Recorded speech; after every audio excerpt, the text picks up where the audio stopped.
Hello, science lovers. How are you guys doing? All right. So we're live. Let me double check everything here, make certain I'm live everywhere, because you know how it is sometimes. Hello. Hello. I am live on Periscope. Let me check out YouTube. Let's see if I'm live here. Woohoo! Hopefully everything is working all right. I am live. Fantastic. Hello, Jimmy. Hello, everyone. I hope you guys are doing well. Hi. So, today we are talking about, it's just kind of like I'm live on YouTube. Yay! Today, I didn't get a chance to do a poll this week because I took a little bit of a break. Hello, Snarky. I took a little bit of a break from social media because there's just been so much bad news, and sometimes the constant stream of bad news causes anxiety, which actually happens to be this t-shirt that I bought at the 9 Inch Nails concert I went to earlier this week, which was awesome, by the way. It was absolutely awesome. I really enjoyed the concert. It was amazing. But I thought I would have because I haven't had one of these in a while where we just sit and have like a little coffee and an open chat. So I thought I would spend some time talking to you guys and have a little bit of back and forth of what's been going on and what we've been doing and what my goals are for what I'm doing with the show. Yes, breaks are good from time to time. And I certainly needed a bit of a break, especially with all the stuff that's been going on in the news. Tomorrow, I believe we got it nailed down. Tomorrow I'm going to be on the Geek Room and talk a little bit about Jilly Juice. And oh, you love the mug. Thank you, Mrs. Snarky. I'm glad you like it too. So I'm going to talk a bit about Jilly Juice on the Geek Room tomorrow. Earlier this week, I think it was Sunday night. Last Sunday, I was on the Non Sequitur show talking with Paige and Kyle from Pathos and Kyle. I'm going through this text that I have from Jilly. I have a new job in academia, so I've been kind of snowed under a bit with that and kind of learning my ropes a bit. So that's been quite trying in itself, but things are falling into line with my job, so that's nice. Down with the Jilly charlatans, smash, So I'm going to start a show with her soon. I'm backlogged on my audio podcast with Ashley. Ashley is on, she's bio_mermaid on Twitter. I'm recording episodes with her. I've been taking my dear sweet time editing them, so apologies to Ashley about that. There's just been so much that I've been going through with that, trying to sort out things that I need to do. So I'm glad. Yay! Things are settling down at my job, so that's nice. So this week has been kind of crazy in news. We've been dealing with Brett Kavanaugh and Dr. Ford. I better apologize. Oh my goodness. So, oh, and I also went to the optometrist, you guys. I'm going to get some new glasses because apparently I'm getting old and my vision is worsening. So I'm going to be an old lady soon. Hello, Steve. Hello, Nim. So I'm going to get some new glasses soon. But let's talk a little bit about what's been going on with the news.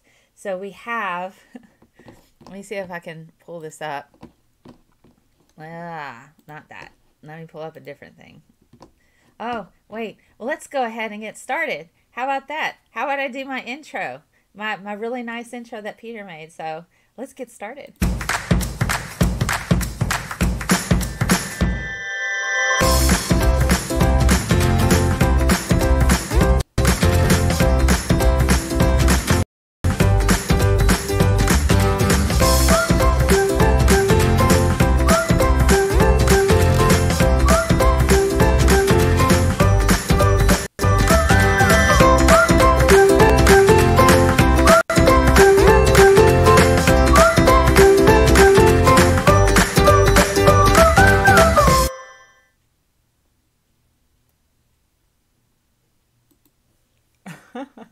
All right.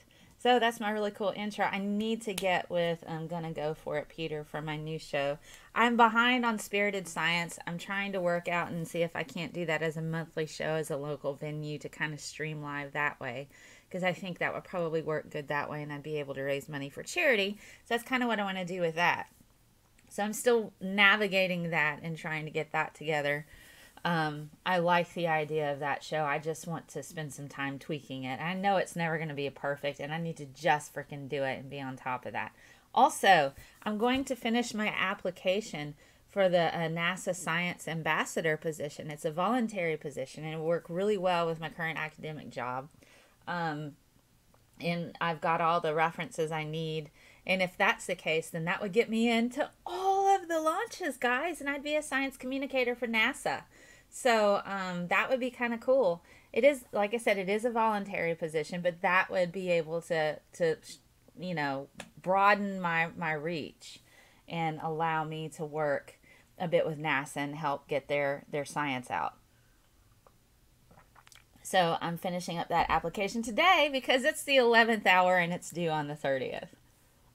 Because, you know, it's not a ScientistMel show unless I'm absolutely working up to the last minute right before we go live, because usually that's what happens.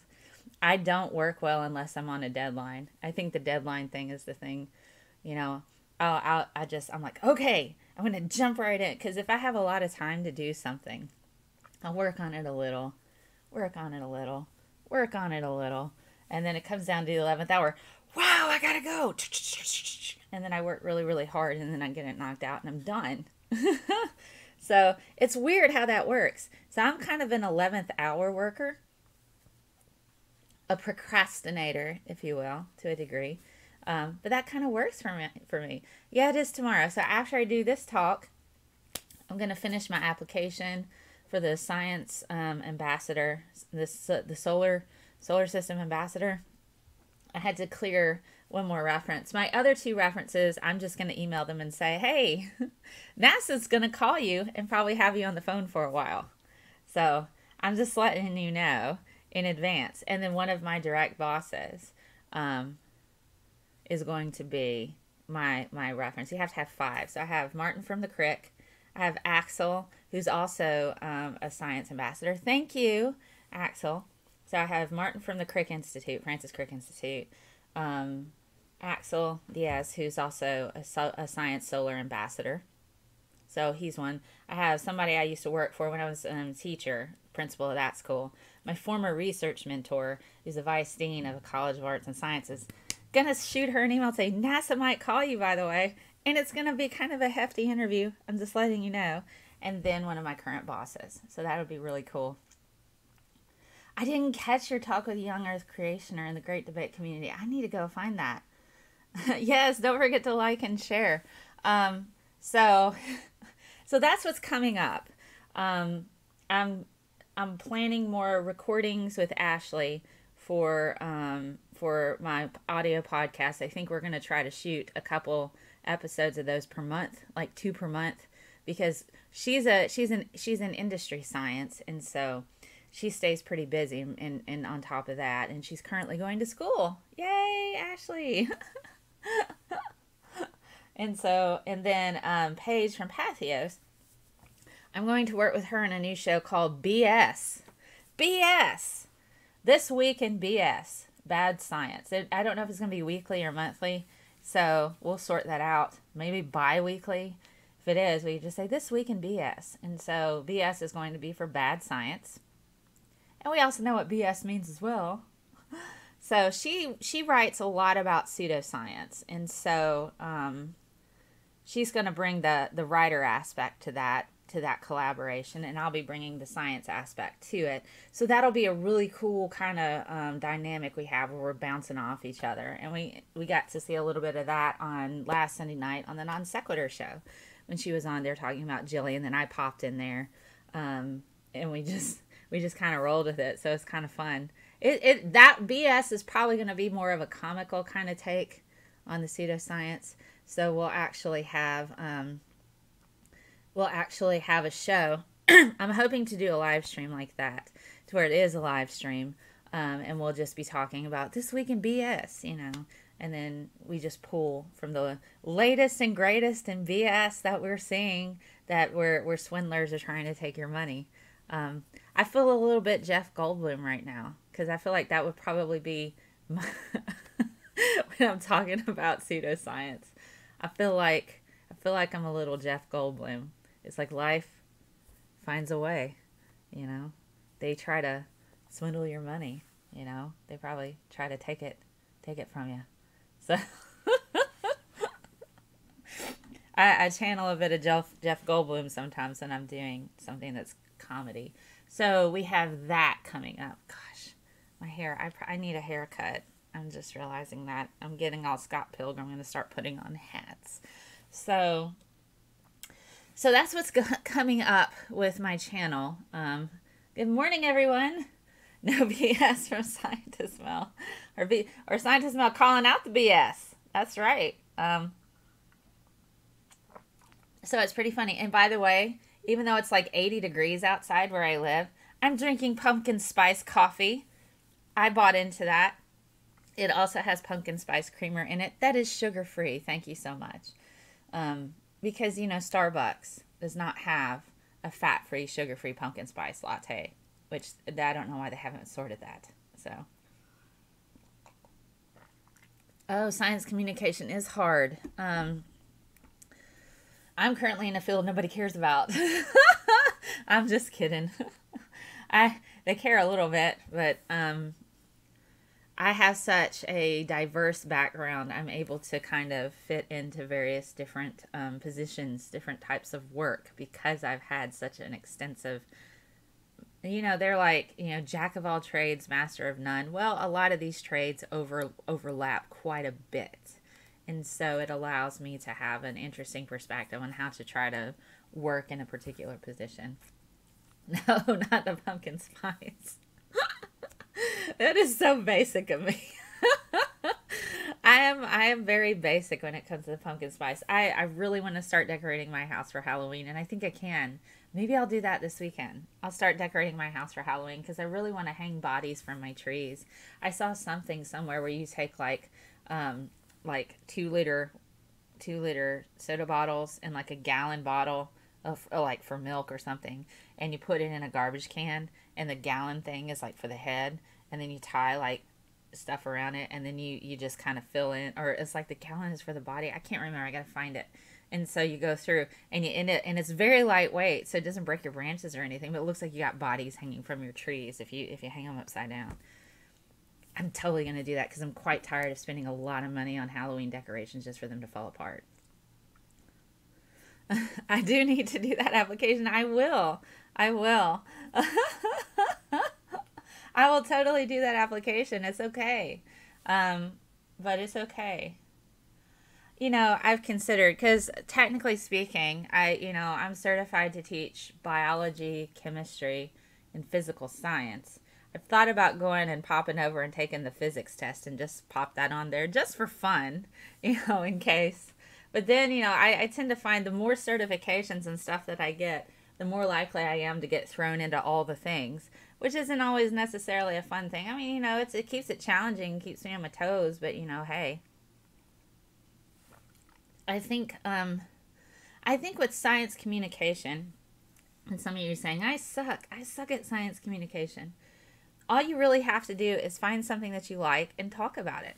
Gosh, I really do need like a haircut. My hair is starting to do the dreadlocks thing again. My hair will start to form natural dreads like the third day after I've washed it, because I can't wash my hair every day because it'll actually damage my hair if I wash it every day. Because I have very textured hair, and so I need the oils because there's curl. So yeah, so I'm sorry I keep saying myself like okay, but you know, I think if you can talk about something with enthusiasm and you talk about it like it's the most exciting thing in the world, and I tried to do that as a teacher.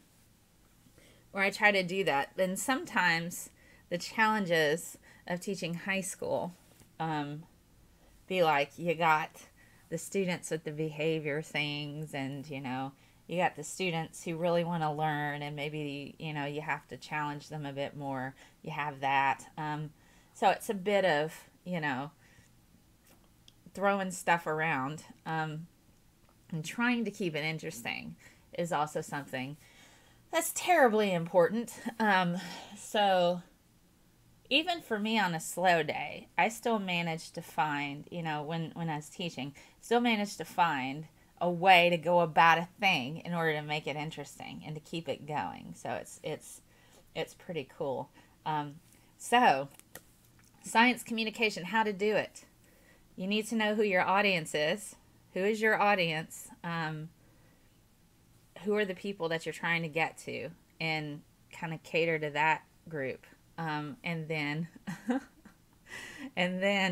figure out, what do you want to talk about? If you want to just talk about geology all the time, there's not a thing wrong with that. I don't know so much about geology.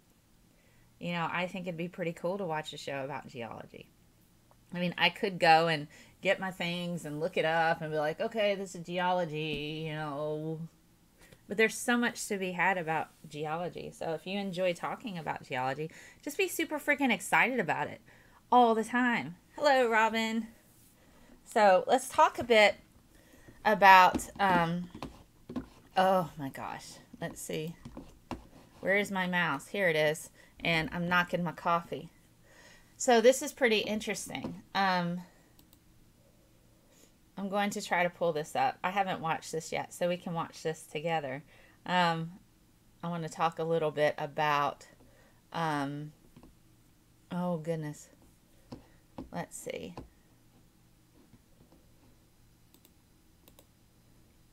Let me see. How do I put this on here? I guess I can get, I'm hoping maybe you'll be able to hear this. Let's see. Let's see if we can watch this together. Today was the big Senate hearing for President Trump's Supreme Court nominee Brett Kavanaugh and his accuser, Dr. Christine Blasey Ford. Trump said he was clearing his schedule to watch on TV, then realized his schedule already said... It would probably help if I actually got my headphones.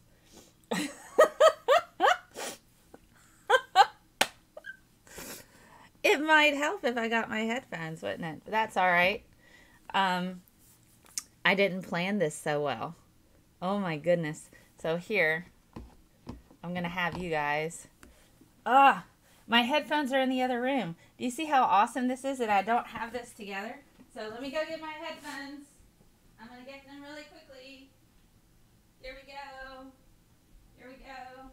Headphones. Where are you at?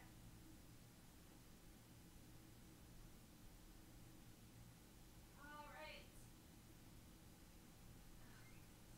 This is what happens. And I'm wondering if you can still hear me, because this is funny. Ugh. All right. I have my headphones now.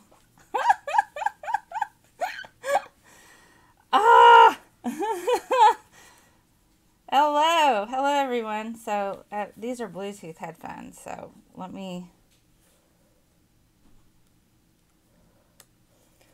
Okay. So let's give this a go. Now I got my headphones. Now maybe we can continue on with the show where it doesn't require me to go running off like a crazy person.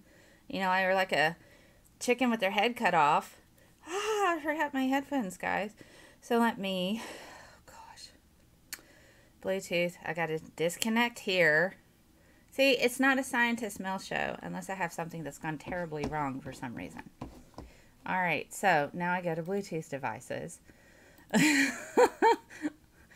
You can hear me. Yay! I have just woke up here right now. So I thought we could watch a little bit together of what's on the Washington Post site. Okay, so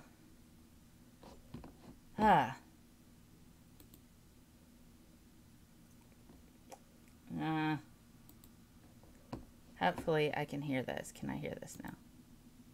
Yes, I can. I can finally hear this. So I'm going to start over, and we're going to watch this Brett Kavanaugh stuff together.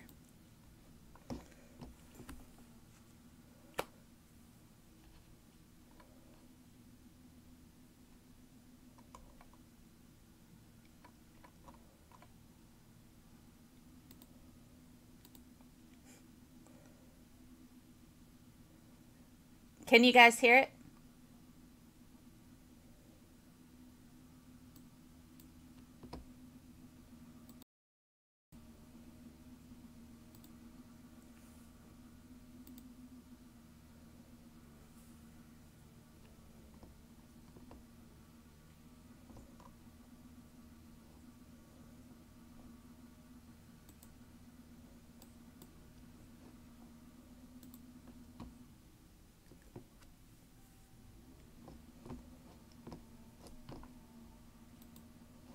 Okay, you guys can't hear it. It's turned up all the way there. Okay, so you got that device. Where is the other sound device? You got the auxiliary, huh? You can't hear it now. Gosh, it is not. Okay, so I need another input on here, right? Let's see. Desk put audio device. Let's see. How do I add one? See, this isn't working so well. I don't know how to get this onto here. All right. Such is my life. Okay. I wanted to play this video, and now I don't know how to do it because I'm really silly. Advanced audio settings. Let me see. How do I fix this? All right. Let me see. What about here? Let's see if that does anything. Yeah, I don't hear that. I don't hear that. Okay. Let's see. How do I add a new sound to here?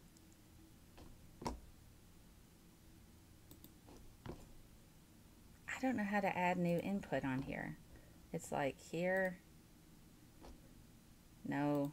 Does anybody know how to add sound on a freaking... I'm trying to get properties. Okay, where is default? Here we go. E7 hands-free. Let's try that. Save. All right, now let's see what happens. Can you guys hear it yet?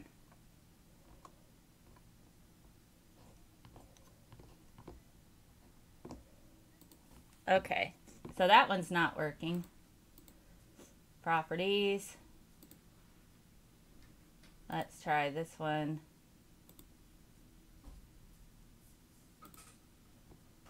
How about this? Senators were probably like, oh, yes, there we're we also go. With the it's working now. Yeah, but we also know that. All right, let's move on. Let's move on. I don't know if he's got something going on. All right, we got it going on now. It's working. I have fixed the thing. Hail science. Hail science. If Streamlabs use the wheel. All right, here we go. Let's have a look now. Now that I got this working, I think I got it working. I picked the right thing on here. Today was the big Senate hearing for President Trump's Supreme Court nominee Brett Kavanaugh and his accuser, Dr. Christine Blasey Ford.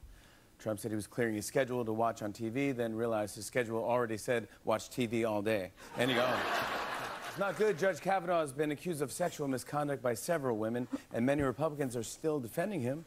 Americans were like, here's an idea. Just pick a different judge. There's thousands of judges. Anyone. What is Judge Judy up to? Let's get Judge Judy in there.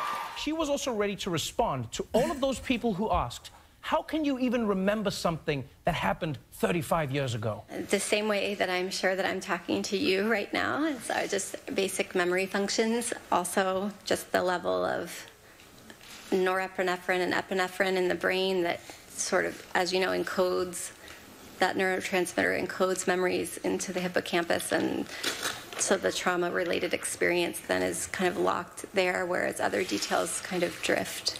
Oh, snap! I'm with Trevor. People were asking how the lady can trust her brain. Turns out she's a brain scientist.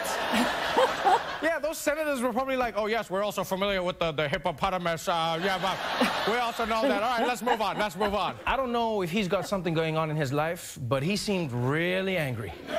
This confirmation process has become a national disgrace. The behavior of several of the Democratic members of this committee at my hearing a few weeks ago was an embarrassment. I wanted a hearing as soon as possible to clear my name. I demanded a hearing. That's right, I demanded a hearing. You didn't give it to me. I demanded it. Anyway, if you'll put me on the court now, I'm prepared to put my emotions aside and rule fairly and soberly. Yeah, I think we can all agree I know how to handle my emotions. Yes, yes. And whether or not he's guilty of sexual assault, one thing we know for sure is that Brett Kavanaugh is the world's worst celebrity spokesperson for beer. I drank beer with my friends. Sometimes I had too many beers. I liked beer. I still like beer. I did not drink beer to the point of blacking out. I drank beer. I liked beer. Still like beer. You ever play quarters?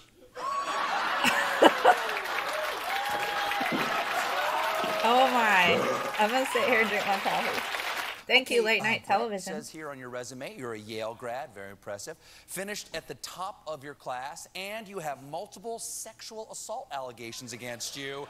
I'm sorry, but you're just not Arby's material, okay? Try the Supreme Court. But despite all this, he never lost his sunny disposition. I am an optimistic guy. I'm an optimistic guy. I see the bright side. The glass is half full. My smile is my umbrella. Believe it or not, he got a little less optimistic. Today, I have to say that I fear for the future. Hashtag me too. Wow. Oh, goodness. All right. So really quick here. I'll pop over back here. So essentially, late night TV is kind of president this afternoon. Gone. Sorry. So it seems. Oh, yay. Gosh. So it's like, it's really interesting that for whatever reason, and this is something, I don't know. And I find this interesting. And so let me just make a little bit of a parallel here. Okay, let's make a little bit of a parallel here. So when we're talking about Brett Kavanaugh, turn video quality down. I don't know how to do that on OBS. Man. Maybe it was because I was streaming a video. So here's the thing. What I find really interesting, Brett Kavanaugh now has multiple allegations against him for sexual assault. And his classmates from Yale have written an open letter to the Senate going, you know, we don't like him. This is stuff that's happened here. We don't, and I mean, they've gone through this open letter. Let me see if I can find that. What I find incredibly interesting, a lot of reasons that women don't report their harassment and that sort of thing is because of the fact that they don't want to be pegged as a troublemaker.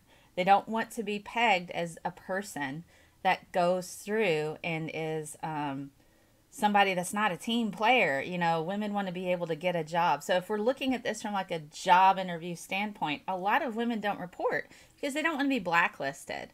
They don't want to go to another company and that company go, oh, I see you had a lawsuit for sexism at your previous job. We don't want that kind of thing here, you know. And then you end up not getting a job because you can't handle little boys will be boys. And so a lot of women, you know, so if you have, as a woman, if you have multiple things going on, like, well, she reports harassment, she reports sexism, she does all of these other things. We don't really want that kind of person in our company. But it's like with Brett Kavanaugh. You have these multiple allegations of sexual assault, And, you know, open letter from Yale, Kavanaugh. Let me see this.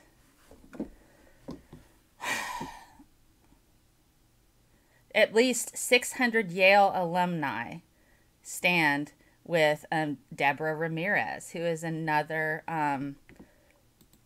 victim. So it's just, you know, there's actually an open letter now. Hello.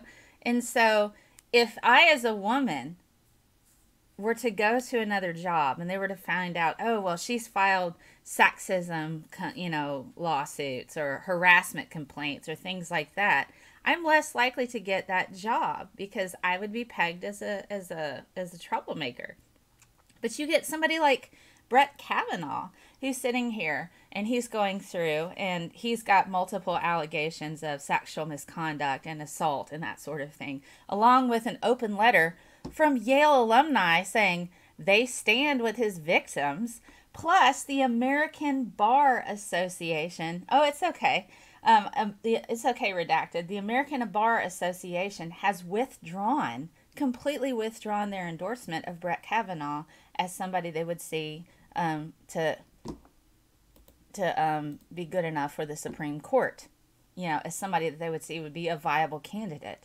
So you have all of this. And the GOP is like, well, let's hurry up and vote him on through. You know, let's get him voted on through. You know, anybody else. If Brett Kavanaugh was a woman and there were multiple people that came out and said, you know, she's a bit emotional. She files sexism stuff. She does this over here. She, you know, it probably would have been kept more hush-hush, but she would have never even gotten in front of the Senate for this particular type of job. So you don't know how to do split screen. So I'm pulling up this open letter from Yale. Over 3,000 Yale women signed this letter. Their names are below. And they, as women of Yale, some of whom are ourselves survivors of sexual assault, we stand behind Deborah Ramirez, Yale 87, and with Dr. Christine Blasey Ford. These two women have come forward with grave allegations against Supreme Court nominee Brett Kavanaugh, a Yale graduate. We are coming forward as women of Yale because we have a shared experience of the environment that shaped not only Judge Kavanaugh's life and career, but our own. We are committed to supporting all women who have faced sexual assault, not only at Yale, but across the country. Ramirez has made allegations against Judge Kavanaugh about an incident that took place when both were students at Yale. We commend her courage in coming forward. We ask that she be afforded respect and security to protect her privacy, quality of life, and emotional stability. We demand that her allegations be thoroughly investigated and that she be treated with fairness and given an opportunity to tell her story. We also demand that the Senate Judiciary Committee delay any vote on Judge Kavanaugh's nomination to the United States Supreme Court until all allegations against him have been investigated. All witnesses have testified under oath, and his nomination has been thoroughly vetted. So, yeah, so this letter came from alumni at Yale, 600 women, an open letter. Now, the American Bar Association, and that particular letter is posted on medium.com. The American Bar Association used to endorse Judge Kavanaugh, and now they've called to halt. And this happened about this was just almost one day ago. So the American Bar Association has asked the Senate Judiciary Committee to halt any vote for confirmation and delay it because of what's happened. So this comes to us from the Washington Post. So I'll put you on the big monitor here. All right, so we have the Washington Post. ABA Yale Law School Dean calls for FBI probe into Kavanaugh allegations. So the American Bar Association has officially asked the Senate Judiciary Committee on Thursday evening to halt the confirmation vote for Judge Kavanaugh's nomination to the Supreme Court, saying it should not move forward until an FBI investigation into the sexual assault allegations against him can be completed. The basic principles that underscore, and this is a quote from the ABA president, Robert Carlson, via the Washington Post, The basic principles that underscore the Senate's constitutional duty of advice and consent on federal judicial nominees require nothing less than a careful examination of the accusations and facts by the FBI. So the ABA letter, which is unlikely to sway Republicans, said that an appointment to the Supreme Court is simply too important to rush a vote. So the ABA, essentially, you know, if you're not familiar, the American Bar Association, they're in charge of, you know, a lot of the fact that you have to pass the bar in order to be a lawyer. So they have lots and lots of members, and they kind of self-regulate, much like scientists kind of self-regulate. That's kind of how lawyers self-regulate. So it's just, it's quite frightening that all of this is going on. So let me catch up on some of your comments here.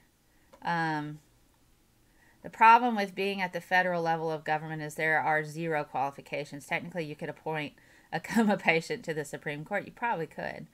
Would I ever consider doing a show on the neuroscience of free will and beliefs, not a religion debunk, but a scientific view into the nature of these two topics? Sure. I'm actually going to start the polls again today. I didn't do a poll earlier this week for this show on today because I was taking a break from social media and trying to just deal with all of this Kavanaugh nonsense, coupled with a few other things that I wanted to kind of address. But yes, I can throw those into my poll. Don't want to stir the water and don't want to be pegged as a slut. Yeah, it's pretty... It's pretty... There's a clear double standard here. If any woman had as many problems associated with what Kavanaugh has at this point, she would not be given a job. They would pat her on the head and say, thanks, but no thanks, have a great day, good luck, you know, and she'd be ushered out of the building. And that's kind of what I think is interesting. And I'm a victim myself. I won't go into my personal experiences here because sometimes, you know, this is a bit traumatizing.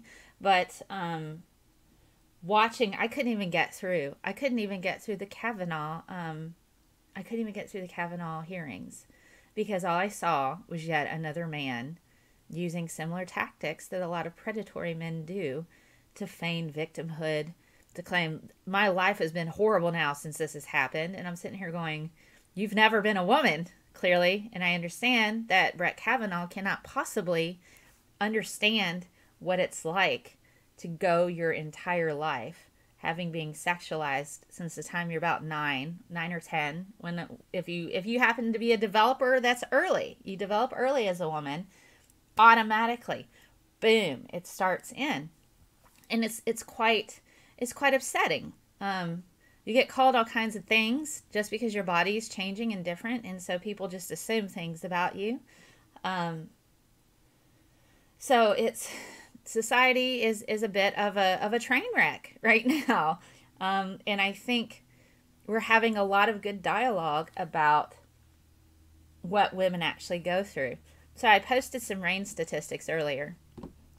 1 in 6 women in the U.S. are sexually assaulted. 1 in 6. Those are the ones, you know, that's 1 in 6. 1 in 3 in the world. Now, we're not even including harassment. We're not including sexual harassment. We're not including any kind of emotional abuse. We're not including anything like that. We're not even including, you know, men flashing their stuff at us. You know, we're not even including that, or sending us unsolicited sexual messages or pictures of themselves on the internet. That's not even including that. That's just 1 in 6 have been raped. 1 in 6 have been full rapes. Attempted and others, that's not even included in that. 1 in 6 have been raped. Let me double check. I'm going to pull those statistics up for you here. Some people don't trust the RAINN statistics, but you know what, to be quite honest, there are a lot of people who don't trust the women who say me too. You know, the Me Too movement was to show how much women go through on a daily basis. It wasn't to say, oh, we're falsely accusing or trying to ruin the lives of men. We were trying to say, look, we can't walk down the street to go get some milk from a grocery store without somebody harassing us. I seriously wear giant headphones when I go grocery shopping because men want to talk to me. I can't walk through the parking lot of the local Kroger without some man coming up to me wanting to talk to me. I mean, and it's more rampant in different parts of the city, but this happens every time I go grocery shopping. When I was at university, I couldn't walk down the street to go get coffee without having a group of men saying something to me. This is all the time. Now, I'm not saying that it's the fault of every man on the planet. That's not what I'm saying. But what I'm saying is this is a very real thing that's happening. And what we see a calm and collected Ford going, of course I remember what happened to me. It's permanently embedded in my brain to the point I had to go to therapy about it. Here are my therapist's notes. This is what I was talking about. Here's my therapist saying how much therapy I've had to deal with in order to cope with this situation. So this is a very real thing that's happening, and people are just kind of treating it like, oh, well, you know, hey, boys will be boys. You know, it's just kind of upsetting. So let's hop over to the statistics for rain.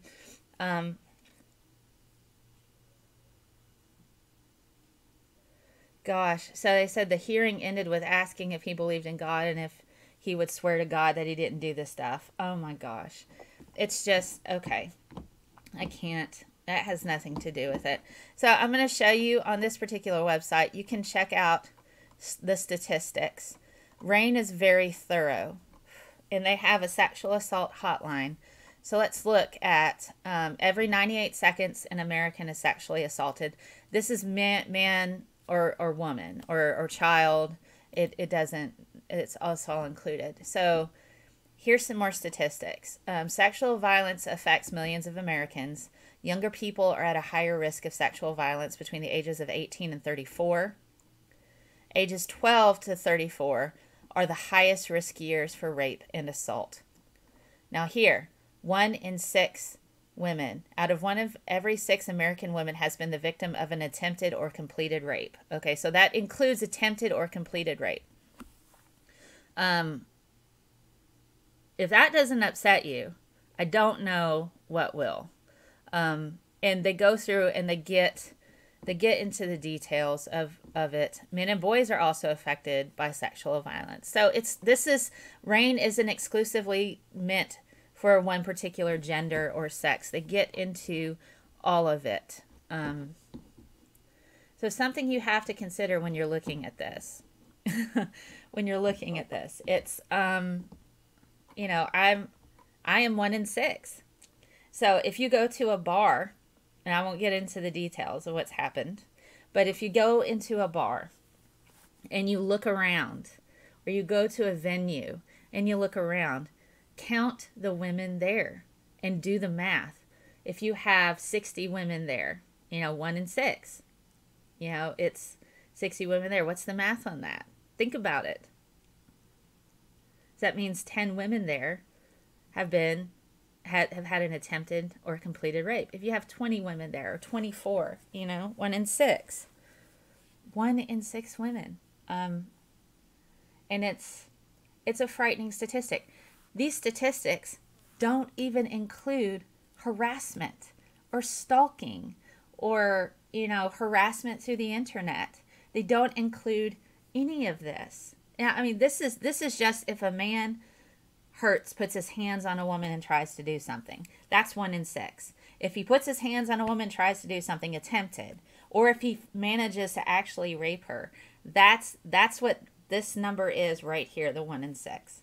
That's not the harassment. That's not the stalking. That's not even the violence against women. That's just sexual assault, attempted and completed rape. So that's 1 in 6. So next time you're out at a mall or you're at the movie theater or at a restaurant, count the women and do the math and think about how many of those women sitting in that room with you have been, you know, attempted with sexual assault or full rape. And then go back and think, that's not even harassment. that's not even stalking. That's not even, emotional abuse or harassment on the internet. That's not even domestic violence. That's just the sexual thing. So it's quite frightening to think about all of this. And so being a survivor myself, having to sit there and watch Brett Kavanaugh go over and over, I'm a good man, I've done all this stuff here, and I'm sitting there going, you have multiple allegations against you now. You have people at Yale saying they're standing up with the victims because they know the particular type of environment of that campus, and it's likely that that happened. You have the American Bar Association saying we no longer support Kavanaugh and withdraw our recommendation for him to the Supreme Court. You have all of this. So, I mean, and people are like, well, why are they coming out now all of a sudden? Why didn't they do it back then? Because he wasn't a Supreme Court nominee 36 years ago. He wasn't a Supreme Court nominee in 87. He was, at that point, just another college guy who was doing a thing to a girl because boys will be boys. But now he's about to get a lifetime appointment to the Supreme Court, knowing that there's a man who's done this to other women. And you have enough allegations to where there's all of these problems associated with Brett Kavanaugh. Why does it have to be this guy? Why not have somebody else who doesn't come with all of this sexual assault baggage? And Yale saying we have a problem with him, and the American Bar Association saying we have a problem with him too. We need to investigate this stuff, see what's going on. Maybe this is indicative of the Yale campus. Maybe Yale has problems with sexual assault that's part of their culture that they've got to completely get rid of. You see what I'm saying? This is a systematic problem. I was harassed at university getting my first undergrad degree in 2009. Every single day, I had genetics with this guy. I had evolution with this guy. He always made comments to me regularly, and I was afraid to report because he's a pre-med student. I didn't want to be pre-med, but he was in all my classes, and he was well liked by a few people. But it was every single day. He would find me, sit at my table, and comment about my body. And I didn't report because I didn't want to be pegged as a troublemaker because some teachers liked him. Some other professors liked him. And I'm like, I don't want to do this because am I going to alienate myself from this class? Am I going to get a bad grade because this male professor happens to like this dude who regularly harasses me? That's what goes on in the minds of women. So it's just like, oh my gosh. So it's just it's a regular problem at campus universities, and the RAIN statistics actually address that because it's if you're going to university, you're very likely going to be sexually assaulted. RAIN says that on their website because it's a thing that happens. You're more likely to be assaulted between a certain age range if you're at university. This is like this is a real thing. All right, so let me catch up on comments. Solidarity, Mrs. Snarky. 1 in 6, man. We need to be vocal about it, Yes, so Nether6 says there isn't an epidemic of accusations. It's only those who are afraid to come forward before finally doing so. And people who are judging these women for coming out now, if you didn't want to be dragged through the mud, now is the absolutely worst time to come out with allegations because they're going to rip you apart. That's what the media does. And so if a woman was afraid to come forward because of how it's going to hurt her reputation, she certainly would not want to do it against a Supreme Court nominee because that just means she's going to be brought into the spotlight and ripped apart like she's a freaking steak with a bunch of wolves. And that's kind of what's happening. But we're learning as a society that maybe we need to listen to people. And they're coming forward now because the Supreme Court is a lifetime appointment. Okay, did you see at the stat on the site that assaults have dropped by 50% in the last 20 years? Why? I don't think it's, and that's pretty interesting, but you got to think about it this way. What do we have now that we didn't have 20 years ago? The internet, instant video, apps that tell our loved ones where we are, a place to go and talk about things, to post pictures of stuff. You also have access to people, finding out where they work. The person who assaulted me when I was 19 worked at the same mall I did. He liked me. He wasn't a stranger. He wasn't anybody who, he wasn't a stranger. He was somebody that I considered a friend who worked a couple stores down from me. After what happened, I went to his boss, who happened to go to high school with me, and told him what he's doing with the store and how he's gaining access to victims. He fired the guy. I didn't report to the police because it would have been he said, she said. Where's your evidence? What were you wearing? Did you have anything to drink? Are you certain you said no? Are you certain of these things over here? Are you certain of this or that? I didn't want to go through that, so I didn't. But I made certain, I told his manager, he's like profiling women in your store, and this is what he's doing. And you need to do something about it. I went to his job because I knew that would be the only way that I could do something about that. And then I moved to a different mall and started working. He tried to go to that mall and get a job there. And then I went to all of the managers in the mall there and told my story. This is how he's profiling women to hurt them. This is what he's doing. So I made certain he couldn't work anywhere near me. Because that's what it took. And it took me having to be very candid. But it would never have gotten through in court. It would have never done any of that. None of that. So it's like, so when we're looking at this Brett Kavanaugh thing, I don't think Ford is trying to get him to go to jail. I don't think she's trying to say, oh, well, let's open an investigation and get him to, let's get him in prison for being such a bad. That's not even what she's trying to do. She's trying to say this man has a problem. Here are all the other women that are coming forward. Here's Yale saying he's got a problem. Here's the American Bar Association saying he's got a problem. We can't have him in office in a lifetime appointed position because he's going to perpetuate this thing where Brett Kavanaugh is like a grown-up Brock Turner. I mean, come on. Let's say he is completely guilty and done everything like he's supposed to. He is like a grown-up Brock Turner.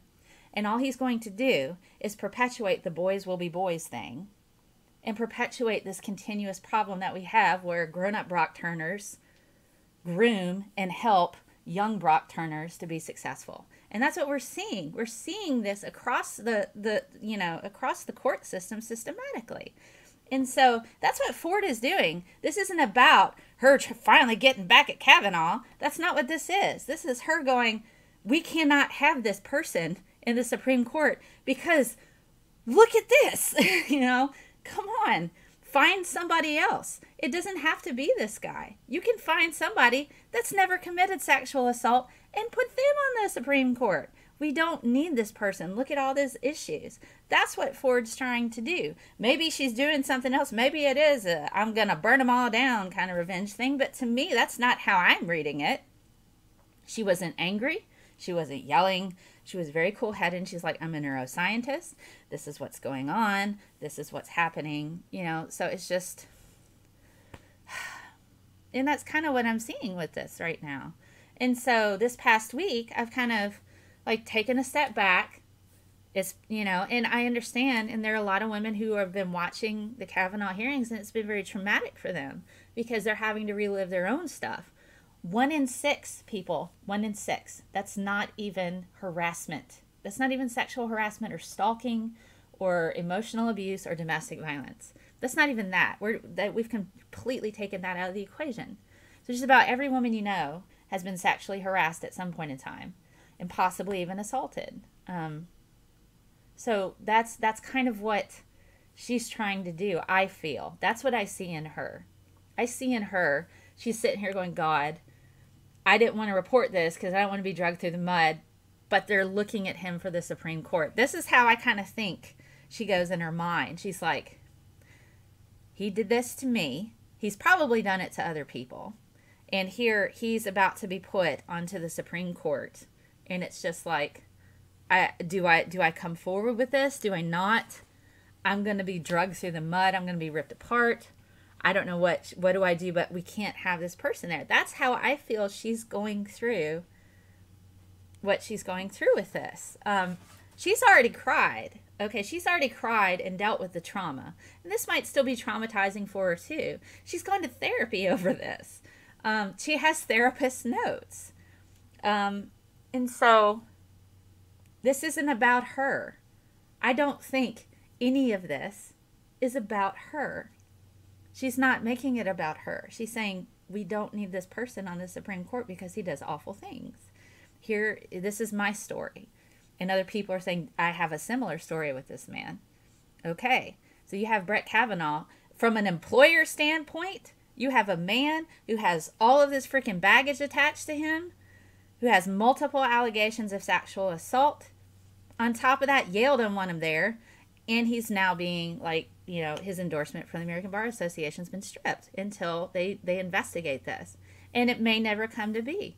But as an employer, I'd be like, yeah, maybe when you sort all this out, you can have a shot later. But, you know, right now, you're not good for our company. Why is this even a thing? And that's kind of what I feel Ford is trying to do. Yeah, there isn't an epidemic of accusations. You're right. It's only afraid of those who are afraid to come forward. It's terrible. It's the one taboo that families have hidden for years. Mom said it goes on in all families. Both my sisters were abused. That's horrible. The perpetrators have had all the power and the survivors had life sentences, but hopefully things are going to change. You're right. So that was Clifford. You saying several things. Nether had some good points here. Yeah, I'm with you, Miss Snarky. 1 in 6, man. And then I saw the stats on that. Boys will be boys is a stupid argument. It really is. And the thing is, and now we have Brett Kavanaugh, who's now crying and angry and emotional on a video. And he's like, you know, he's had the boys will be boys mentality. And he's like, this is coming out now. It's just because I'm going to be on the Supreme Court. And he's throwing a massive fit in this video where he's like yelling and he's hollering and he's crying and he's throwing this horrible tantrum. And you're sitting there going, man, can you imagine if this guy was drunk? You know, if he's this angry when he's stone cold sober, can you imagine what happens when he doesn't have all of his faculties together? That aside, the whole boys will be boys argument where you're sitting here and you know, boys are behaving this way. And people are just like, oh, you know, if they pull your hair, that means they like you. If they grab you really close and kiss you on the mouth, that's super romantic. Even if you didn't want that, that means they really like you. If they touch you inappropriately, they like you. That means they think you're hot. You know, just kind of stuff like that where this has been perpetuated to where it has been so normalized in his head. It's been so normalized that behavior on a college campus is, you know, it's the standard. It's the norm. That's just what they do in college. Now he's having to be held accountable for stuff he did a long time ago. He may not be that person now, but the way that he's behaving makes me think that he is not really, you know, upset that these women think this of him. He's attacking the women. And what he needs to go is like, I am horrified that anybody would think this about me. I'm absolutely horrified. I don't remember any of this. I mean, look at freaking Al Franken. Al Franken, he was like, yes, I did do this. And you know what? And I'm horrified that people think this about me. I'm just going to step down. Okay? When you're and I'm not saying what he did wasn't upsetting and horrible, but the woman actually accepted his apology. The woman that Al Franken grabbed actually accepted his apology, and he still stepped down because he was absolutely horrified that anybody would ever think that that was who he is. I don't see that in Brett Kavanaugh. I see a man who is is acting like an entitled child that's been allowed to do whatever he wants to do, and now finally saying, you know what, that's not okay. And now instead of saying, you know what, I'm absolutely horrified that anybody would think this about me, I had this mentality. This is just, we were kids, and I'm not excusing that. I am very sorry And I really thought that's just what we did in college. And I understand that that's not the case, and I'm learning and I'm trying to be better. That is what he needed to say. I'm horrified that anybody, even if he didn't do it, he should have sat there and said, I am horrified and absolutely just distraught that people think that I did this. And what can I do to help these women? He should have gone that route. The way that he behaved is not the way that I would see somebody as a Supreme Court judge who's going to sit there and go, yes, let's do an investigation. Let's find out what happened. If it wasn't me, I want to help these women and find out who it is. That is a judge. That's a person for justice. So it's just weird for me. So let's see. Sadly, people in power are now still from a generation in which they think rape is just one of those things, no biggie. Yeah, now they're, oh gosh. And so Aldous Iowan and Brother John, you're wrong. Going to law enforcement oftentimes just ends in more shame for the victim and nothing done for the attacker. Okay, I went to law enforcement for a person that was harassing me at university via online on the internet, calling my lab, making sock accounts, stalking my personal accounts, to the point I'm on permanent lockdown on my private accounts because he would try to follow me there and try to find out what I'm doing and try to hurt me again. I went to law enforcement. This is what they did. Nothing. I gave them 17 pages of evidence and documentation associated with the fact that I was being harassed by this man. They did nothing. I got a lawyer. The man lives in another country. I got a lawyer in another country to actually handle this. He finally just got bored and quit. If he comes back again, I'm going to have to push harder. But nothing. That's what law enforcement did. Absolutely nothing, Brother John. So Godless Iowan has a point there. So it's terrible. It's absolutely terrible. Oh, goodness. Luke says, it pains me to hear about all the people who experience this rape or attempted. How would you like people to approach you if they are genuinely interested in getting to know you? So if you have somebody that wants to get to know you, and you want to get to know somebody, you send them a polite message and say, hey, I think you're really cool. If it's online, you go, hey, I think you're really cool, and I'd really like to get to know you sometime. I'm not trying to be weird or creepy. I just think you're really cool, and maybe we can chat. I would just like to get to know you. How would you like, if you're cool with that, can we chat here, and get to know you a little bit? I mean, you can ask fact-finding questions and find out whether or not somebody's interested in talking to you. And say, I noticed you said this about this particular thing. I'd really like to learn more about it if you're comfortable. You see what I'm saying? You can always go the route of you need to give a person an out to say no. If it is okay, I would really like to get to know you. If not, that's all right. We can just chat here on Twitter or whatever. That's always an option. Give a person an opportunity to say no. Give them an opportunity to say no in a way to where it's not threatening. I got into a conversation with Tony Reed, who's a super nice guy. He was talking about how sometimes he encounters women, older women, like elderly ladies that are like, wow, it's hard to believe you're not single, and stuff like that.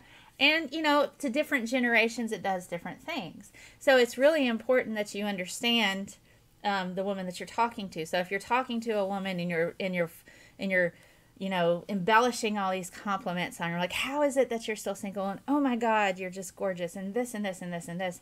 Sometimes women will stand there and just smile, and they'll endure it. Not because, and they won't sit there and say, this is making me uncomfortable. I really wish you wouldn't say that.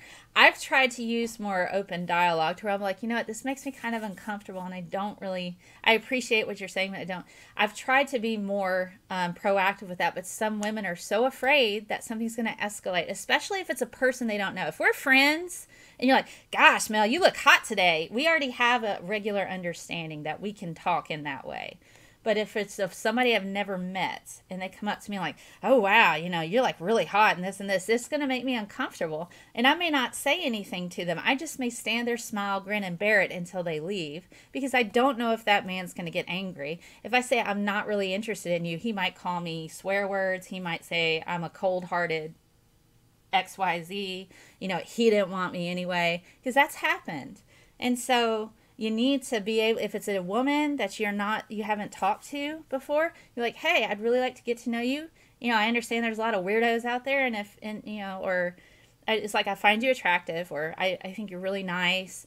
But if you don't want to get to know each other, that's okay. You know, I'm just saying, you know, I think you're cool. Hope you have a good day. That's all. You know, you can go that route as long as you give them an option to say, no, thank you. And a lot of men don't do that. They just assume women want to hear things from them. So that's kind of, you know, ugh. So, yes. It is systematic, Miss Snarky, because the system has been built upon the social norms that women are lesser and men dominate. Yeah, this is thousands of years. God, can you imagine having to report it in Old Testament times? You'd be stoned. You'd be stoned. Oh, goodness. I'm with you too, Miss Snarky. I think this is kind of important. We talked about this. Yeah, correlation is not causation. That's true. Oh, number one reason women have abortions is poverty related. That's probably true as well. Who brought coffee? I have coffee right here. And I'm so basic. It's pumpkin spice with pumpkin spice, sugar-free, cream and stuff. It's great. Now the GOP wants to reverse Roe versus Wade. I mean, gosh, they did that in Ireland, and there was a woman who died because she couldn't get an abortion. If you don't want to get an abortion, then don't get one. But, you know, people need to be able to make choices for their bodies. Goodness. Let's see. I'm trying to catch up on all that. What are we sciencing today? I'm 10 minutes behind. Frustrated atheist. I'm having an open chat Q&A type of thing where we're talking about what I'm moving towards with this account and the different shows I'm building right now. In addition to the fact I've been snowed under with work, but I'm getting better. I'm getting better with that, so that's cool. We're moving forward, and we are talking about sexual assault, which is not like the best fun thing to talk about on a Saturday morning. Oh, okay. So, well, my face defies science. You're silly. Oh, total surveillance society. Big brother, man. Are we into that? We almost have a total surveillance society because we have smartphones. We're able to record everything, and it goes on the internet. We need to allow boys a space to cry and show emotion, you know, and say it's okay to be sad. It's okay to have feelings. It's okay to cry. I mean, we have a high suicide rate amongst men. So when I'm sitting here talking about Brett Kavanaugh crying and people patting me on the back, he's so strong, you know, look at him. He's clearly going through so much because he's crying so much. If Ford had behaved that way, they'd be like, she's hysterical, she's irrational. And now since she wasn't sitting there crying her eyes out, they're probably, I don't know, they're probably sitting there going, well, she's cold-hearted. Look at her. She's clearly just sitting there so cool as a cucumber. She clearly doesn't know how this is affecting Brett. So, I mean, it's such a double standard there. But to be fair, Ford has already spent her money in therapy crying about this. This isn't about her. And a lot of people are like, well, she's just trying to get revenge and stuff. And you're like, no, this isn't about her. She could have just stayed silent. She could have just stayed silent, sat at home and be like, well, you know, here we go. I know he did this thing to me. Maybe he's not like this now. I don't know. She took on a huge, huge thing by coming forward with this because she put herself under like the worst kind of scrutiny that women go through. Are you certain you said no? Were you drinking too? Because if you were drinking, this could be a problem. Maybe you did say you wanted to do this. And so it's gaslighting. Oh, goodness. Let's see. I'm still catching up. The Czech Republic is one of the more dramatic examples that has been studied on this subject. Okay. Not certain with that. Psychology Today has several articles on this with links to the sources. Maybe you should take a look. I'll have a look. Oh, goodness. My older sister is an anti-vaxxer. My niece turns 2 next month. You know it. I can hit my sister over the head with to make her see the truth. Show her pictures of kids who have polio. Show her pictures of kids in iron lungs. Talk about Franklin Delano Roosevelt, who was paralyzed because of diseases we can now prevent. Have her go talk to several pediatricians. Get the advice of several pediatricians. Like, look at all these pediatricians that disagree with you.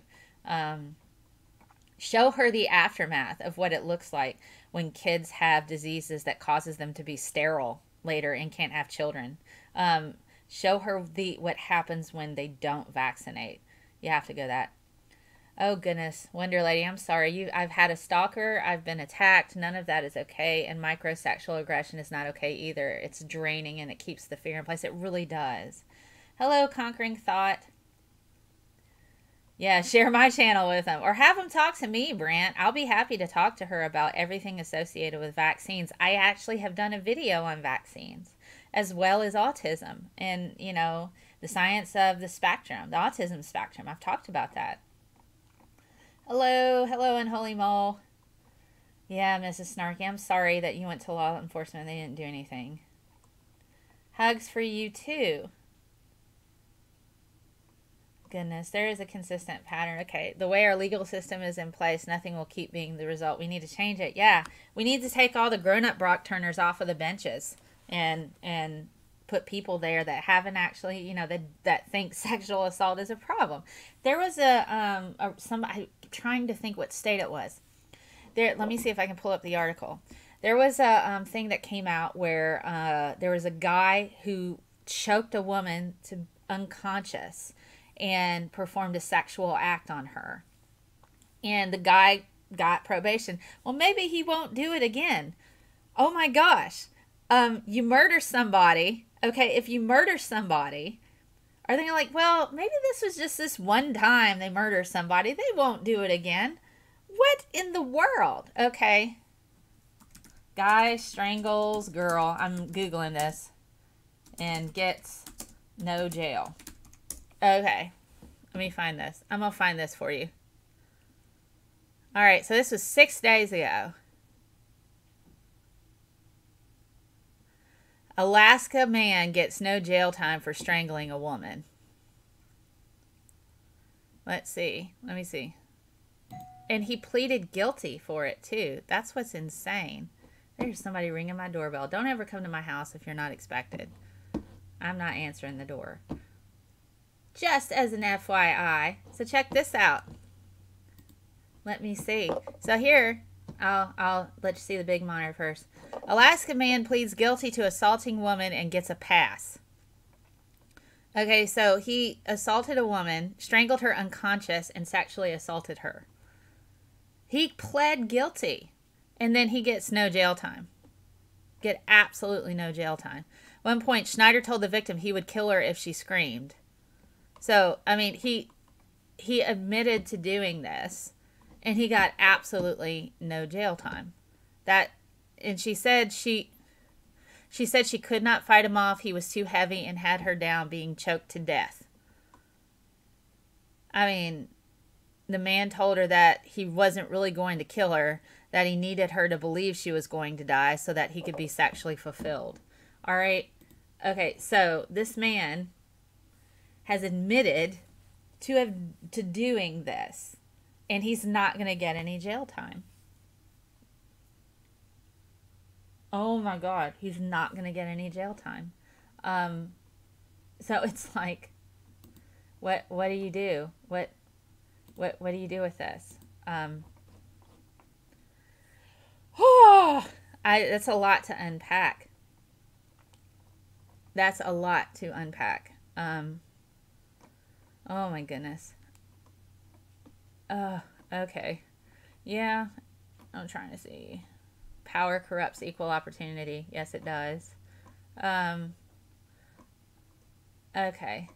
Do you think more women in powerful positions, equality, would solve a lot of issues such as sexual harassment? I think so. I also know women who have been perpetrators of sexism because they have been subjected to it so much. In order to survive in a boys' club, they have to continue to, keep other women out so they don't take the only job that they have. So there are women who are perpetuators of sexism in that regard, in order to, it's, swimming with the sharks, sink or swim. So you do have that, and it is a horrible, vicious cycle. Gosh. But yeah, so it's just women don't report. I mean, because you could have, this woman reported this man strangling her, saying he was going to kill her, but he needed her to believe that so he could be fulfilled in that way. and performs a sexual act on her, and he doesn't get jail time, and the judge thinks, oh, well, you know what, maybe he won't do it again. Oh my God. Oh my God. You know what, I really think if judges do that and that guy does that again, that judge should go to jail as well. That is my personal opinion. If you make a bad call and you put like a horrible person back on the street and they do it again, I think that judge needs to go to prison as well, especially when they have said, yes, I've done this. So, oh Lord, we have a lot of work, guys. One of the issues with today's society is that a lot of people are still using the evolutionary past as how men are supposed to behave when that is no longer the case. That's true. I mean, you know, you can't use evolutionary past for behaviors that are clearly, you know, when we... behaviors, there's learned behaviors and there are innate behaviors. If you feel that it's an innate behavior to rape a woman, then you are committing a crime. You are committing a crime, and you need to consider the fact that maybe there's something that's happened in your past that caused you to do that, because people aren't really born rapists, in my opinion. You do have people that have larger amounts of testosterone. They tend to be more aggressive and that sort of thing. But that's not necessarily the norm, and we know that rape is wrong. So you have to condition yourself to a degree to kind of be like, okay, I can't do this particular thing. And if you have some kind of imbalance in you that is causing these urges to happen, you know, that's where it's not necessarily an evolutionary thing that's beneficial. And it's not okay. It's not okay, because you're harming other people. And so here, you know, gosh, I'm still catching up. I'm only 4 minutes behind on that. Maybe I need a wrench. Yes, Mrs. Snarky, he pleaded guilty and got away with it, so it didn't even matter. Doesn't even matter. This is why women don't report. You know, put up with a social convention because I know people mean well by it, but I can put it up with it to a certain point. Oh goodness. Yes, I'm guilty as hell, Judge. Judge, I like your honesty. Probation for you. That's pretty much it. Goodness. I think so. Redacted says, I think a wider problem with Kavanaugh is that if he is appointed, it will send a message that America does not take sexual assault seriously. He would report it in that case. Exactly. The fact that we have a president right now that has had allegations of sexual assault and has admitted so speaks volumes to people who, you know, are like, hey, you know what? I can be president. It doesn't matter. I can go hurt women all the time. All right, so Iron Charioteer says, Mel, do you think if men like Cosby and Kavanaugh own up to their mistakes, there should be leniency, truth, and reconciliation? Well, what you look at, okay, and I go back to the Al Franken example. He, you know, he did grab a woman. He didn't do anything beyond that, but he did apologize for that, and she accepted his apology. I think if they own up to their mistakes and the victims say, thank you, I appreciate that. If the victims feel like they have reconciled, then yes, truth and reconciliation. I mean, it's not, I don't think it should be 100% up to us to decide whether or not, if Weinstein said, why, yes, I, you know, used all kinds of scare tactics to make certain that women didn't report the assaults that I put on them. And Cosby was like, yes, I drugged women regularly, you know, and I did have my way with them. There's probably more victims, but we're not going to talk about them right now. There are levels, I think, of violence. And the thing is if somebody is doing it in secret and have been doing it for years, they're not very likely to just stop. We don't have, I've not seen any data of showing reformed pedophiles. I've not seen any data of showing how the current system is effective in stopping rapists from raping women, because there very few ever serve time. So I can't comment if just a slap on the wrist and say, hey, you guys are really, really sorry this time, that's going to work, because I don't see that. I don't see much in the way of justice for victims, even on the level of prison time. Look at Brock Turner. He got 3 months. And this dude who just strangled a woman, you know, and told her he was going to kill her, And then performed a sexual act on her. Got no time, and he admitted to it. So it's just like, because he might not do it again. I'm pretty certain this woman is not the first woman. There's always multiple victims, and that's kind of what we're seeing with Kavanaugh. Yeah, it's upsetting. It's snarky. You know. Goodness. I was strangled by my ex-wife and I went to jail. I took the fall for her because I thought she had more going for her and didn't want her to have a record, so I claimed it was self-defense. A lie. Wow. Oh, goodness, I'm sorry. You didn't actually mean me. Okay. Impeach the judge and send them all to prison. Not sure I agree with you there, Mo. Judges worry about getting fired for their calls. They might just sentence even more innocent people than they already are. Well, that's the thing. If you have somebody who's admitted to raping or hurting a woman and you let them go, that's what I'm talking about.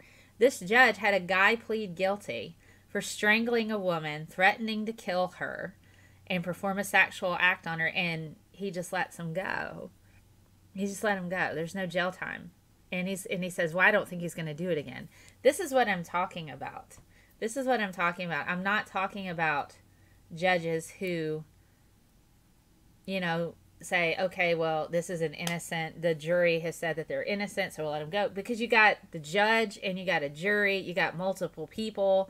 They're saying, hey, this person, the evidence doesn't hold up. That's a completely different system. If you have somebody who's pled guilty to strangling a woman, and saying, you know, and her thinking he's going to kill her, and then commits a sexual act on her and admits to doing that, you have enough, or somebody gets convicted of a crime and you give them 3 months prison. I mean, it's just, or you just say, you know what, probation for you, it's all right. You pled guilty. I know you don't mean it and you're not going to do it again. I mean, that's what I'm talking about. That's what I'm talking about.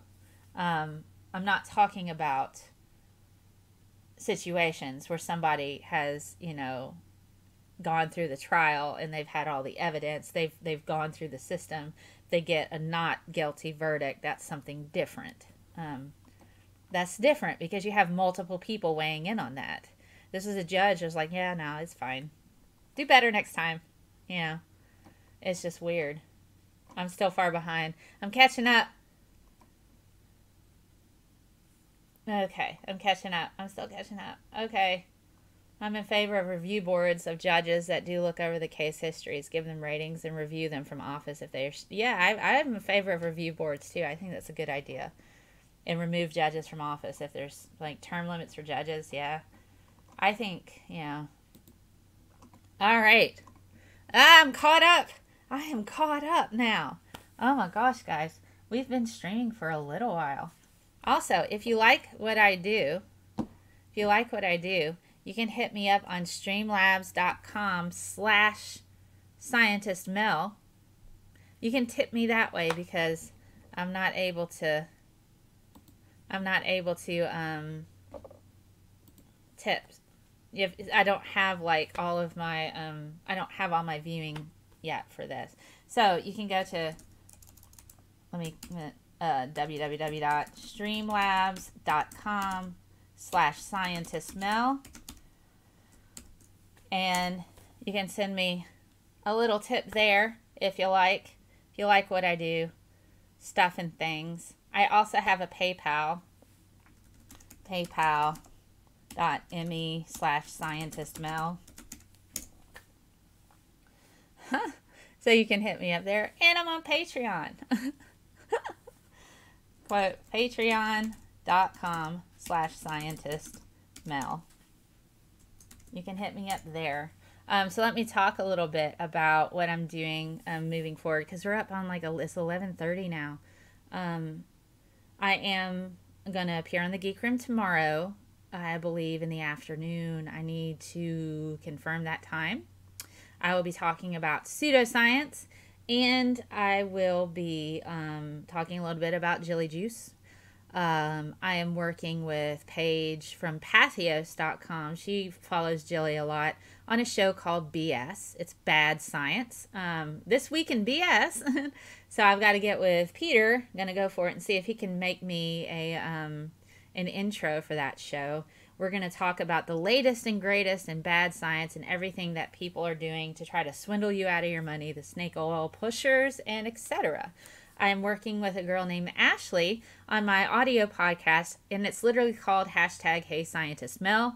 I've got 2 episodes we've recorded with her. I'm going through and I'm editing those, so you can check that out. And I will start posting polls again for this show, The Science of, with ScientistMel. And this particular episode was a bit of an open chat, so I wanted to kind of get with you and talk to you a little bit about what's going on, especially with what's been in the news, because it's hard to not pick apart some of the societal issues being a scientist, because societal issues has affected me in my science endeavors, because I'm a woman, and inherently things are going to be different for me than they are for other people. Bye, Nether. So it's just, and it's important we talk about these things sometimes, because you know what? I'm all, being a former biologist, or I probably still am a little bit, biochemist, all of that, I believe in diversity. And we need to make certain everybody has a chance to be successful and thrive. And so, please do check out, I'm going to finish my application for NASA NASA Science Ambassador. I'm filling that out today and sending that in. I got confirmation for my next reference. I have to email the other 2 people that I'm using as a reference, and see if I can't be one of NASA's science communicators. How awesome would that be? So I get to share the joy of NASA with everyone for every time I get to go to a launch. What? Take me into that launch, NASA. I love that. It was amazing. So I'm doing that today, and I am redlining the rest of this Jilly paper that I'm going to send to Paige and Pathios, and she's going to publish all of the notes that I take on Jilly's response to the Ohio DA. So that's going to be a lot of fun to go through that. Oh my goodness, but this has been a very, very good chat. I feel that we're kind of moving forward. Also, I went to 9 Inch Nails concert. That was amazing, by the way. That was great, and I really enjoyed that. So I got to do that, which was fun. But I'm glad I got to share this time with you guys. I'll post a poll today for the next topic, which will be next Saturday, 10 a.m. every Saturday, Central Standard Time. I stream live and we talk about various science things. This one was a bit of a catch-up to try to let you know what's going on and what I'm doing. I'm hoping to start, I have a green screen kit, and so I need to play around with that a bit and see if I can get that going, because that'd be really cool. I know you guys like my background, but can you imagine if I had a green screen back here? Is that something that you guys would like, is have green screen technology? You'll be my cheerleader. Yay! I like cheerleaders. They're great. Go, Mel, go. Go, Mel, go. Yeah. We need to have science pom-poms. What would those be? That would be neat to have science pom-poms, wouldn't it? Science pom-poms. Be like sparklers, maybe? Maybe have sparklers? I don't know. What do scientist cheerleaders have? This is like an entirely random thought I'm having now. Thank you. I'm glad you guys are here. I appreciate that. Thank you, Iron Charioteer. So I'm going to work on that. Check me out on the Geek Room tomorrow. I'll be there talking about Jilly Juice and bad science. Do check out the Non Sequitur Show. Check out Wonder Lady's stuff. Check out Godless Iowan, Mrs. Snarky's channel. Go and check out everybody's stuff and just hang out. What happened to the money I gave G.O.? Oh, goodness, I don't know. So, I'm going to sign off here. Hi! I am a NASA shill. It's the thing, the science communicator thing that I'm filling out to be a part of is a voluntary position. I get no money from NASA from it. I just get to share their stuff, and they have me go through training and things. It's pretty awesome. So, yes. So I'm going to pop off here because now we're going on almost 2 hours. It's like an hour and a half. We're in like an hour and a half stream. Just chatting with you guys, which has been pretty cool. So if you want to check out you know, the statistics that I quoted, I'm going to put them here in the chat, you know, from RAIN. Here you go. So you can check it out and view it yourself and see what you think.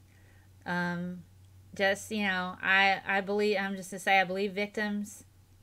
I think we have a hard enough time dealing with stuff on our own, you know, and so please do. If you don't, what I always say, I don't expect everybody to understand what it's like, but you know, you can walk a mile in another person's shoes, and how do you do that? You listen. You listen to understand. You don't listen to respond. So that's kind of the way that I go about that. Listen to understand, not just listen to respond. Don't just sit there and wait for your chance to say words. Really listen to what people are saying and ask questions about what they're saying. It's like, okay, try to understand. And then if you want to go and be skeptical, first try to understand and then apply the skepticism and say, okay, this is what we need to do about this. This is where I think it's kind of shady. This is where I think we need to work on this. This is where I need a bit more information on this. That's the way you go with that. So green screen equals Melon's face. Would you guys like a green screen? I do have one. I just have to set it up and get the lighting right and figure out how to do it through OBS and see what we're going to do with that. So, but yeah, if you guys would like a green screen, I do have one. And I can start working on that. And like a really quick look around, just so you can kind of see. I don't do this so often, but here. All right, so here. There's like some of my stuff right there. Oh yeah, here's my baby Groot. You know, so I'll show you. There's my monitor where I post stuff, so I use that. There's my Red State poster that Kevin Smith signed for me. There's some other stuff there hanging out. There's my Pirates of the Caribbean. There's some lights so I don't look washed out. And over there on that piano are Lord of the Rings figures. And I got little figures over there. And I got figures up on the top here. And then I got my Thanos poster and stuff in lots of different books. You know. So this is actually where I broadcast all of my stuff all of the time. So I feel like, you know. So you get a little bit of an idea. So this is my backdrop, but there's so much more over there. So I will start working with green screen soon, so you'll be able to have it in the background. I think that would add an interesting edge to it. But I hope, you know, maybe I'll have a few talks where I still have this, so that'll be cool. Well, I'm going to hop off of here. Thanks for being here, guys, and I'm so glad I got to share this with you. And you know, I'm going to end with Mr. Rogers because I love Mr. Rogers. He's one of my role models. And he goes, you know, you always make each day special for me. You know how? By just your being you. Keep sciencing. Sending squishy science hugs. I'll see you tomorrow on the Geek Room. Hop over to their channel. Like, share, subscribe. I'm almost at my viewing hour so I can monetize on YouTube. So go have a ScientistMel marathon. And thank you to my patrons. I don't have my list in front of me, but I will do a shout out to you. My patrons are awesome. So I don't have my list in front of me, but you know who you are. My patrons are becoming steadily part of like my own little family. So you're all important and I love you guys. So you help me keep the lights on every single day that I'm able to do this, and I'm able to get new things. And my website just re-upped again, ScientistMel.com. And so